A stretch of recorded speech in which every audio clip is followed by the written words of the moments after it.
The rock scraped my shoulder as I turned, flashlight flickering. The air was thick with damp earth and something worse, betrayal.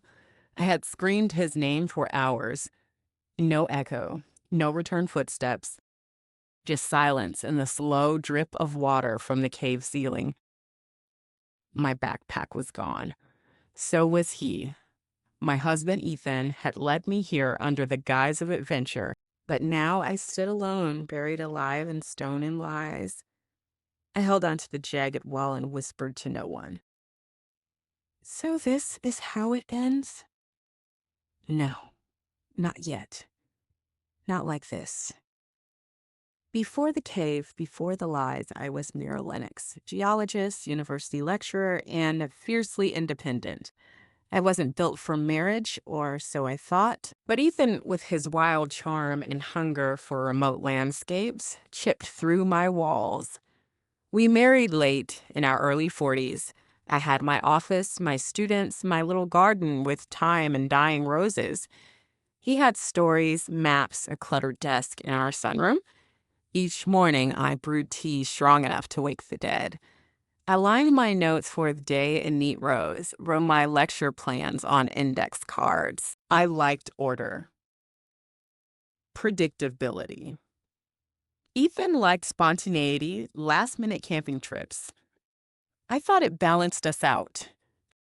Scene 1, me standing barefoot in the kitchen, half listening to a podcast while checking the weather for our trip. He kisses my neck and tells me this cave is special, undocumented. I smile, partly annoyed by the chaos, partly warmed by his excitement. Scene 2, campus. Students hover after class, asking about the upcoming field assignment. I tell them I'll be away for a few days. They call me Dr. L, a name I've come to love. My hands smell like chalk and whiteboard cleaner. I pause in my office to look at a photo, me in Iceland, boots muddy, smiling wide. That was who I was. That version never imagined she'd be left for dead. I met Ethan on a field grant committee. He was a climber, not a scientist. Funded by adrenaline, not data. But he could talk. My God, he could talk. We began writing to each other long, winding emails about canyons and curiosity. He made me laugh. He made me feel seen. For 5 years, we were the couple that blended intellect with instinct. He started a blog. I cited him in lectures. Our names shared published papers.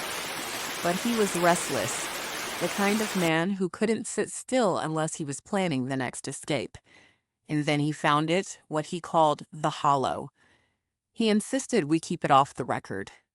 No students, no colleagues, just us. I agreed, for love, not logic. But during our hike, he grew silent, odd, distracted. He kept checking his phone despite no signal. And when we reached the opening of the cave, he suddenly became different, impatient, cold. First sign, he told me to go ahead, that he'd catch up. I did, eager to record rock samples. When I looked back, he was gone. I assumed he'd slipped away to relieve himself. Full realization, hours passed. My flashlight was dying. I returned to the surface path only to find the rope ladder gone. My calls echoed into emptiness. And there, on a rock, a note scribbled in his handwriting, "You'll figure it out. You always do." I shook, sat down, tried to believe it was a prank, but the pack with our food, GPS, extra batteries, it was gone too. That was no joke. That was abandonment. I didn't cry. I didn't scream. I pressed my palms against the cool cave wall and swore if I made it out, he'd see exactly what I was capable of. 6 days later, I emerged, muddy, gone, furious. I followed the water source, mapped air currents in my head, remembered every lecture I'd ever given on subterranean airflow. I didn't sleep. I counted every step. When I crawled out through a slit of shale, my knees bled and the sunlight burned my eyes. I hitchhiked to the nearest ranger station. They offered food, a blanket, disbelief. I told them my husband had abandoned me. They blinked, wrote a report, suggested he might be lost too, but I saw their glances. How could a man do such a thing? 2 weeks later, I found him on Instagram, drinking from a coconut on a Thai beach. The caption read, "Free again." I stared at the screen until my hand went numb. It wasn't just abandonment. He'd planned this, used our trip as a cover to disappear, a clean break, no divorce papers, no confrontation, just erase Mira in a cave and start over in paradise. I went to the university. My department head avoided my eyes. My course load had been redistributed. Ethan had emailed them, said I was on sabbatical without me. Then came the meeting. Scene, faculty lounge. I walk in, head high, cheeks hollow. Professor Leung says gently, "We thought you'd left the country." Ethan said I cut him off. Told them the truth in clipped sentences. Saw the disbelief melt into shock, into silence. Then came the worst part, a polite, slow apology, an offer to resume part-time. My office now housed Dr. Quinn. I left with a coffee I couldn't drink and a spine full of rage. I wasn't just left behind, I was replaced, forgotten, like I'd never mattered. That night, I opened the storage box beneath my bed. Inside, notes from students, faded field journals, a cracked compass Ethan gave me years ago. I pulled out a small notebook, the one I used in grad school. On the first page, truth finds a way. I couldn't sleep. The walls felt too close. I sat on the floor, back against the door, trying to breathe. Every minute I spent remembering him, he thrived. I flipped open the journal. Flashback, I was 27, standing on a cliff in Utah, my professor telling me, "You're not here to follow Mira. You're here to map the way." That sentence carried me through every field study, every setback. Now it would carry me again. He wanted me to vanish, but I was going to draw a map straight through his lies. Strategy and setbacks, 300 to 350 words. I started small, quiet. I called an old friend at an academic journal, asked if they'd be willing to verify authorship on recent papers Ethan had submitted. I had receipts, drafts, timelines. My name was gone, but the data was mine. First attempt, the journal pushed back, said Ethan claimed sole authorship.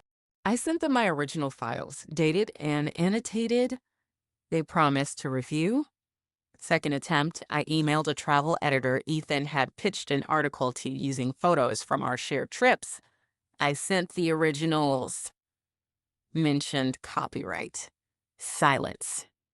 Then, a week later, the article was quietly removed. Small wins. Each one a chip in the wall he built. I traced our financials, saw funds withdrawn 2 days before the trip, sent that to a lawyer.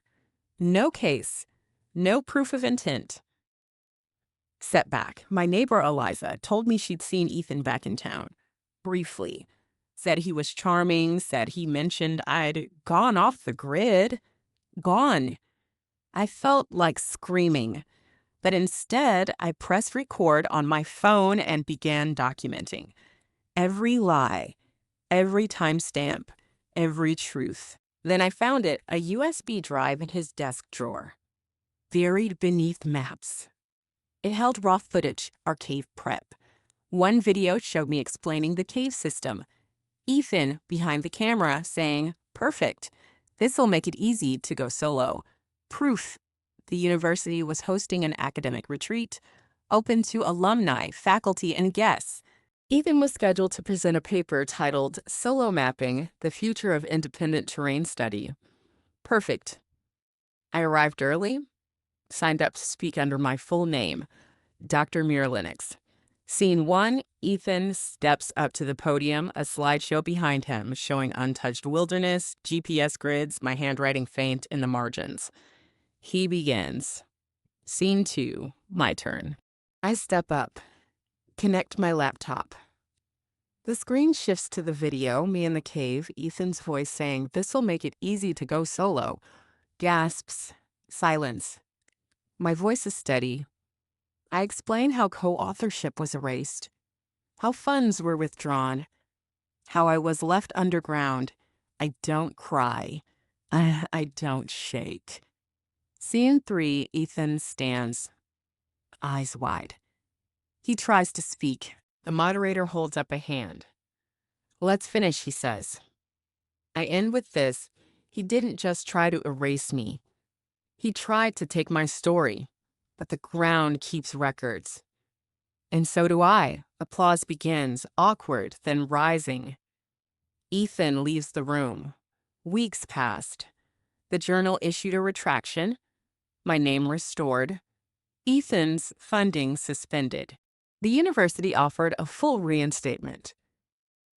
I declined. Instead, I started a new project, independent cave mapping workshops for young women in STEM. I held sessions in parks, libraries, even virtually. I wore the compass on my wrist like a charm. Scene, I sit on my porch sipping cold tea. A letter in hand from a student. He reminded me to keep going. I smile. The ache still flares, but it doesn't control me. I hang a new photo above my desk. It's not of Iceland. It's me, hands muddy, standing outside the cave entrance, alive, unshaken. Betrayal doesn't always come with bruises. Sometimes it comes with silence, with a smile, with someone walking away while you're still speaking.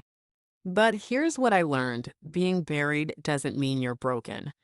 It means someone underestimated how deep your roots run. I don't believe in revenge as much as I believe in truth. And truth has weight. It waits, it presses, it outlasts the lies that try to bury it.